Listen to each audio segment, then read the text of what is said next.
Now, we were talking about this yesterday when new statistics came out. Over 30,000 students are currently searching for housing in Ireland ahead of the new academic year, and those who don't find anything will face long commutes, sleeping in cars, and of course a huge amount will have to defer. Yeah, joining us to discuss is UCC student Orlaith O'Byrne and Zaid Al-Barghouthi, Vice President of Campaigns at USI. Good morning to you both. Orlaith, let's start off with yourself. You are finished first year, going into second, hopefully going into second year.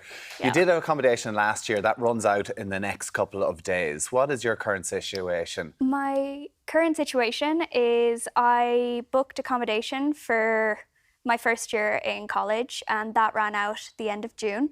And currently I am in a very safe neighbourhood, paying $600 a month for rent, and it is up in 7 days and I still can't find another place to live. Okay, so what's the situation like? Are you continually just have alerts on Daft? Are you putting in all the contacts and nothing is coming? You've got no hope? I've got about 100 Facebook groups that I've added myself to, posting every day, going, anyone please have accommodation, looking through them, going on Daft every single day, hoping to find anything.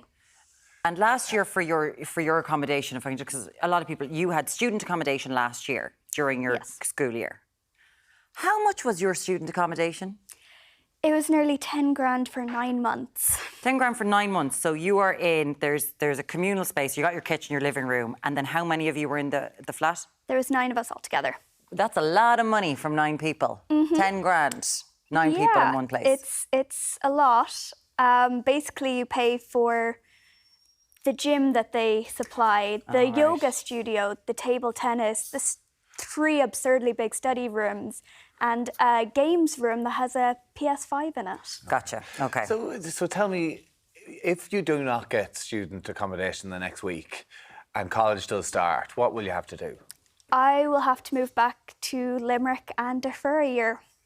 Genuinely? So you would be happy to defer, like you've no other options?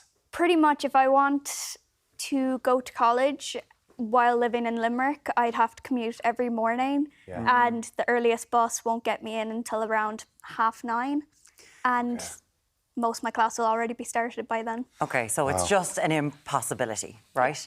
And then you've got the same thing that's going to happen next year, probably, because you're involved with all of this now.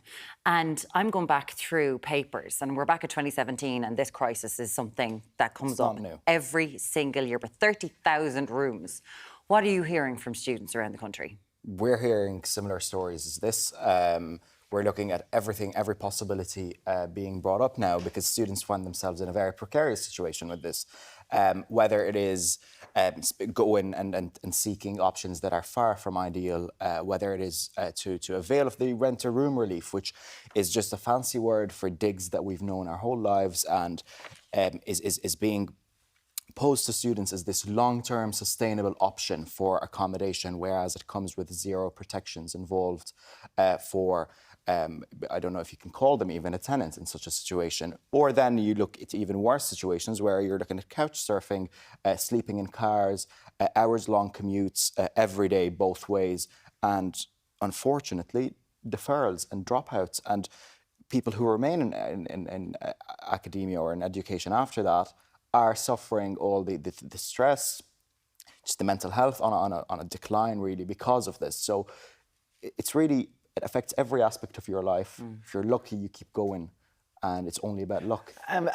We were shocked when we read 30,000 yesterday, but again, this is every year. But actually, 30,000 isn't actually the accurate figure. You think it's more, because that's only taken into account 68% of the student bodies. So you think the number is much higher than 30,000 students looking for accommodation? Far higher. I think this is only a specific type of accommodation, which is public purpose-built student accommodation, which is usually, well, not public, but usually owned by the colleges.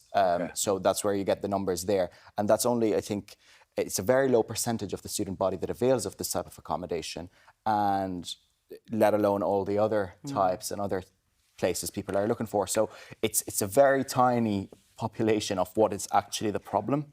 We'd love to hear from you this morning on this 0896 111 because, as we said, it's nothing new. We asked a government representative to come on, many government representatives to come on and chat to us this morning, and we couldn't get anyone to come in and have a chat with you. But I'm just wondering, Zaid, when you hear all of these things, like, do you believe anything that comes out of the government's mouth about trying to fix it? Because we've heard about increasingly luxury accommodation coming on board, which students don't need. Yeah. We've heard about places wanting to change the usage of student accommodation so that they can take in refugees. And we've heard these really horrible stories about individual landlords. But again, it is their property. And legally, they're doing nothing wrong if they are charging rents that are at a market rate. I think it's definitely the state where or the government where the microscope should be targeting. Really, it's not the landlord, or it's not the provider. When the government is allowing them to act in this way, we can't. It's much easier to blame the landlord, to put it down as a full use and enjoyment of the property which they're entitled to, when the government is enabling that. And you see the government coming out saying 14,000 tax-free if you have a free room. What does that say? It just says that it's an acceptable way to charge for a room that is not subject to any minimum standards, not subject to any sort of protection. So you don't agree with the rent-a-room scheme like Diggs?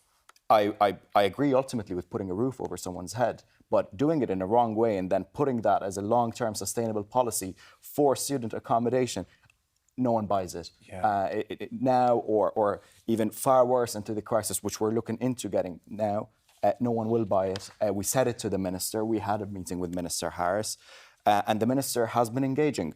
Fair enough on that, but we said legislation for digs. We weren't the first people that said it. Yeah.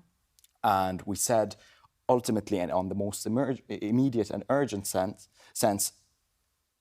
emergency student accommodation for the first 6 weeks of the year.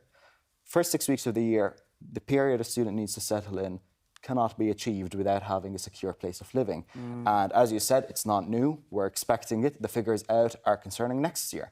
So they know where the problem is. I don't know where the intentions are to solve it. We're looking at a total package of, I think, 1,040,000 euros to pump into this crisis. Which, to be fair, if you think about the other crises out there, that's just a drop in the ocean for the government with this. So I just on this, so Orla, I'd love to hear from you. And like, if you have to take the gap year, like, what sort of impact will this have on you and many of your friends in the same situation? This will mean that, one, the friends that I've gotten to know during my course, I won't get to see them for a year. They'll be a year ahead of me. I probably won't connect with them as well as I have. And that'll be a big shame, because making friends in college isn't all it's cracked up to be. It also means that I have to move back and take a good few steps back in a journey that I've moved forward. I've gotten myself to come to Cork, and you know, I was able to put myself up for so long, and I would be able to still put myself up, but there's just nowhere to go. That's the thing, there's just nowhere to go for so many students, and some of the situations that have been highlighted there. And we didn't even talk about the fact that there are on DAF right now people who are offering rooms in exchange for sexual services as well, which is a huge issue that the guards need to be looking at immediately. We'd love to hear from you on this 0896 111. If you're in college, going to college, you know what we're talking about here. It never seems to change. Zaid Al-Barghouthi, President for Campaigns at the Union Students of Ireland, and also Orlaith Byrne, UCC student, hopefully again next year. Thank you so much for talking to us. Thank you very much. Thank you so much. Thanks very much for that.